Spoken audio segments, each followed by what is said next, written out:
옛날 옛적 어느 조용한 마을에 한 남자가 살고 있었어요. 그의 이름은 안토니오였는데 그는 마을에서 가장 걱정이 많은 사람이었습니다.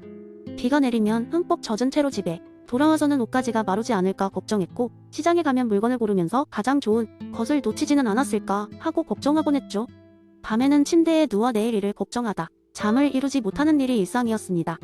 어느 날 안토니오는 에픽테토스의 내적 평온과 외적 사건이라는 이야기를 우연히 듣게 되었어요. 그날 이후 그는 이 철학을 이해하고자 했습니다. 마을 도서관을 찾아가 스토아, 철학에 관한 책을 읽고 도시에서 열리는 강연에도 나가곤 했죠. 그는 깊은 사색에 잠겼고 점차 그의 삶을 바꾸어 나갔습니다. 어느 더운 여름날 안토니오는 친구들과 함께 강가에서 피크닉을 하기로 했어요. 그러나 그날따라 날씨가 변덕스러웠습니다. 해가 쨍쨍했지만 갑자기 먹구름이 끼더니고 비가 내리기 시작했어요. 친구들은 모두 실망했고 우울해했습니다. 하지만 안토니오는 그 순간 생각했죠. 비가 오는 것은 내가 어찌할 수 없다. 하지만 이 비를 어떻게 받아들일지는 나의 선택이다. 그는 웃으면서 친구들에게 이렇게 말했습니다. 우리는 피크닉을 끝내는 것이 아니라 새로운 시작을 알리는 비 속의 파티를 시작하자. 비를 피하지 말고 비를 즐기자고. 그러고는 신발을 벗고 풀밭에서 춤을 추기 시작했어요. 친구들은 처음엔 어리둥절했지만 곧 그의 모습에 감화되어 하나둘씩 비에 젖으며 뛰어다니기 시작했죠. 그날의 피크닉은 예상치 못한 비 속에서 즐거운 물싸움과 잊지 못할 추억이 되었습니다. 친구들은 모두 입을 모아 이렇게 말했습니다. 안토니오는 예전과는 달라 피크닉을 망칠 수도 있었던 비가 오히려 가장 즐거운 순간으로 바뀌었어. 그들은 에픽테토스의 철학을 삶에 실천한 안토니오의 이야기를 재밌게 전해 듣고 각자의 삶에서도 적용해 보기로 했답니다. 이후로도 안토니오는 매일의 도전에 맞서 내적 평온을 찾으며 살 수 있었습니다. 그의 변화는 마을 사람들에게도 큰 영감을 주었고 그들의 삶에도 깊은 영향을 미치게 되었죠. 결국 안토니오는 그의 이야기를 바탕으로 마을 사람들에게 행복과 자유에 관한 재미난 이야기를 들려주며 그 메시지를 전달하는 멋진 철학자로 알려지게 되었습니다. 두 번째 이야기, 옛날 옛적 그리스의 조용한 마을 한 구석에 에피쿠로스 카페라는 작은 찻집이 있었습니다. 이 카페는 다른 찻집들과는 달리 특별한 점이 있었으니 들어서는 순간 손님들은 텅 빈 그릇과 한순한 차 한 잔만 받을 수 있었습니다. 손님들은 처음에는 이곳을 방문하여 허기를 달래려 했으나 티끌 하나 없는 빈 접시와 그저 찻잔 하나만 받은 채 실망하기 일쑤였습니다. 그러던 어느 날 한 젊은 철학 학생인 테오가 그 카페를 찾았습니다. 사춘기에 감수성이 예민하던 테오는 세상이 모든 즐거움을 찾아 나서고 있었으나 정작 자신의 마음속 깊은 곳에는 에피쿠로스의 철학을 공부하던 그는 마치 숙제를 하듯 그곳의 명성을 듣고 들른 것이었습니다. 테오는 카페에 도착하자마자 직원에게 빈 테이블에 앉아 차를 주문했습니다. 고지어 나오는 비어있는 접시와 뜨거운 차 한 잔에 처음엔 흥분과 실망이 교차했습니다. 하긴 그저 차 한 잔으로 뭘 기대할 수 있겠나요? 테오는 잠시 생각에 잠기더니 주변을 둘러보았습니다. 의외로 다른 손님들은 이런 단촐한 대접에도 불만을 품기보다는 조용한 대화나 사색 혹은 활짝 웃고 있는 모습을 보이며 자신의 시간을 온전히 즐기고 있었습니다. 그런 행위들의 의미를 궁금해 하던 차에 테오는 카페 모퉁이에서 한 노인을 발견했습니다. 노인은 테오를 바라보며 손짓해 그를 불렀습니다. 테오는 호기심에 이끌려 노인 곁으로 갔습니다. 노인은 부드러운 미소를 띠며 말했다. 젊은이, 무언가 찾고 있지 않나? 테오는 깊은 한숨을 내쉬며 대답했습니다. 예, 저는 행복과 쾌락을 찾고 있지만 늘 부족함을 느낍니다. 여기 오면 무언가 깨달음을 얻을 수 있을까 해서요. 노인은 조용히 차를 한 모금 들이켰습니다. 에피쿠로스는 단순한 쾌락이 아니라 고통의 부재와 마음의 평온이 진정한 행복이라고 했지. 배가 고프면 밥을 먹고 갈증이 나면 물을 마시든 말이야. 욕망을 부추기는 것은 또 다른 불행을 가져올 뿐이야. 테오는 잠시 생각에 잠기며 반문했습니다. 하지만 많은 사람들이 다양한 욕망과 쾌락을 추구하잖아요. 그게 삶을 풍요롭게 하지 않을까요? 노인은 고개를 끄덕였습니다. 그럴 수 있지. 하지만 그 욕망이 과하면 결국 그것을 잃게 될까 두려워지고 결국 더 많은 것을 원하게 되어 마음의 평온을 깨뜨리게 되지. 에피쿠로스의 진정한 쾌락은 자족할 줄 아는 데서 시작되지. 노인의 말을 들은 테오는 고개를 끄덕이며 찻잔을 들었습니다. 뜨거운 차의 온기가 손끝을 감싸 앉아 그는 비로소 진정한 만족감을 느끼게 되었습니다.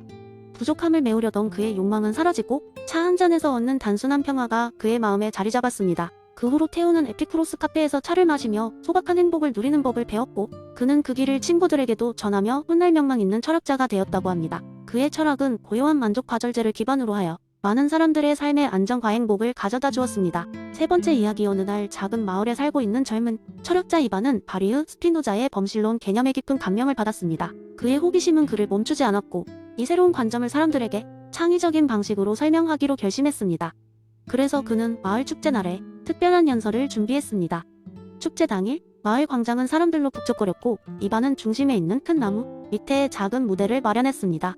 그는 나무를 배경으로 스피노자의 범실론을 설명하기 위해 흥미로운 이야기를 꾸몄습니다. 사람들은 그의 이야기를 듣기 위해 주위에 모여들었습니다. 여러분, 이반이 시작했습니다. 어느 날 지구에서 가장 똑똑한 개미가 살고 있는 커다란 개미 왕국이 있었다고 상상해보세요. 이 개미들은 자신들의 왕국이 우주의 전부라고 생각하며 살았죠. 그런데 한 마리의 특별한 개미가 있었습니다. 이 개미는 자신들의 왕국 밖에 더 큰 무언가가 있을 것이라는 생각을 멈출 수 없었어요. 그 순간 이반은 나무를 가리켰습니다. 이 개미에게는 이 나무 한 그루가 하나의 우주였던 거죠. 그런데 이 개미는 이 나무가 개별적인 존재가 아니라 더 큰 자연의 일부라는 신비로운 깨달음을 얻었어요. 전통적으로 개미들은 이 나무가 전지전능한 신이라고 믿었어요. 그러나 이 특별한 개미는 나무의 가지와 잎이 모두 뿌리로부터 연결되어 있으며 또한 땅속 깊은 곳에서부터 여러 나무가 같은 근원에서 이어져 있다는 사실을 알아차렸죠. 사람들은 개미의 모험, 이야기에 관심을 기울였고 이반은 계속해서 이야기를 이어갔습니다. 이 개미는 더 많은 나무를 탐험하며 모든 것이 어떻게 연결되어 있는지를 이해하게 됐습니다. 그는 나무들이 땅과 하늘의 에너지를 서로 주고받으며 궁극적으로는 별과 우주까지 연결된다는 사실을 깨달았죠. 이렇게 모든 것이 하나로 이어져 있다는 것을 알게 된 개미는 더 이상 나무를 신으로 숭배하지 않았습니다. 대신에 그는 이 모든 자연이 하나의 거대한 생명체처럼 작용하는 것임을 인정하게 되었고 이것이 곧 진정한 의미의 신성임을 깨달았어요. 이반은 잠시 말을 멈추고 청중을 둘러보았습니다. 주민들은 그의 이야기에 매료되어 있었고 곧 이반은 결론을 맺었습니다. 이처럼 스피노자의 범실론은 우리에게 모든 것이 서로 연결되어 있으며 우리가 의미 있는 삶을 살기 위해서는 자연과 조화를 이루는 것이 중요하다는 것을 알려줍니다. 세상은 그 자체로 신성하고 우리 모두는 그 일부로서 함께 존재하는 것입니다. 이반의 연설이 끝나고 마을 사람들은 그의 이야기에 감명받아 자연을 더 깊이 이해하고 존중해야겠다는 새로운 시각을 갖게 되었습니다. 그리고 이 특별한 축제날은 이 작은 마을에서 자연과 신을 하나로 바라보는 관점을 정착시키는 계기가 되었습니다. 이반의 이야기는 시간이 흘러도 마을 사람들의 마음속에 오래도록 남아 그들의 삶의 일부분이 되었습니다. 네 번째 이야기, 옛날 옛적, 이름도 생소한 한 마을에 존 무크라는 철학자가 살고 있었습니다. 그는 세상의 모든 것을 이해하고 싶어하는 호기심 많은 사람이었습니다. 그의 마음속에는 항상 사람들의 마음이 어떻게 형성되는지에 대한 질문이 자리 잡고 있었죠. 그가 밤낮으로 탐구하고 실험한 결과 그는 인간의 마음이 처음에는 백지와 같다는 백지설이라는 흥미로운 이론을 제시하게 되었습니다. 무크가 살던 마을에는 앨리스라는 어린 소녀가 있었는데 그녀는 마을 사람들에게 매우 특별한 존재였습니다.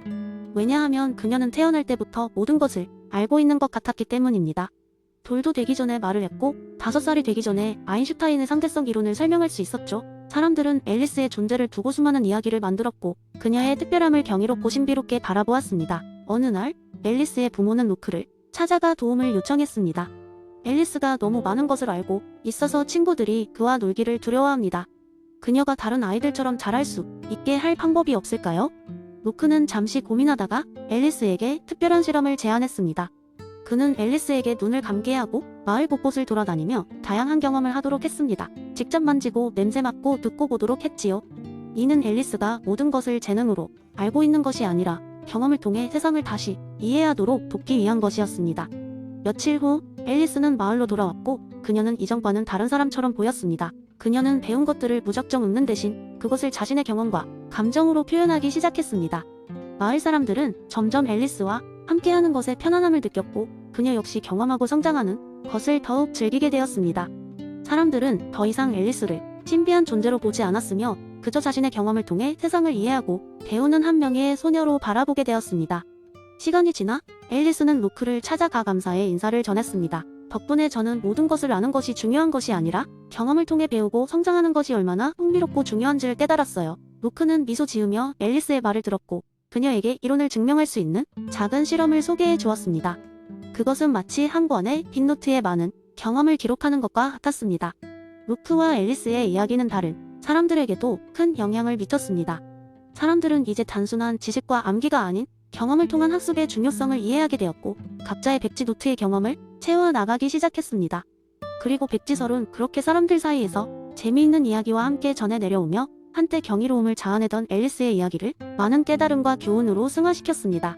결국 우리는 모두 앨리스처럼 자신의 백지를 채워가는 과정에 있는 것이며 그 자체가 매우 재미있고 가치 있는 여정이 된다는 것을 깨닫게 되었습니다. 그리고 그렇게 경험을 통해 마음의 백지를 채워가는 이야기들은 계속해서 이어지고 있는 것입니다.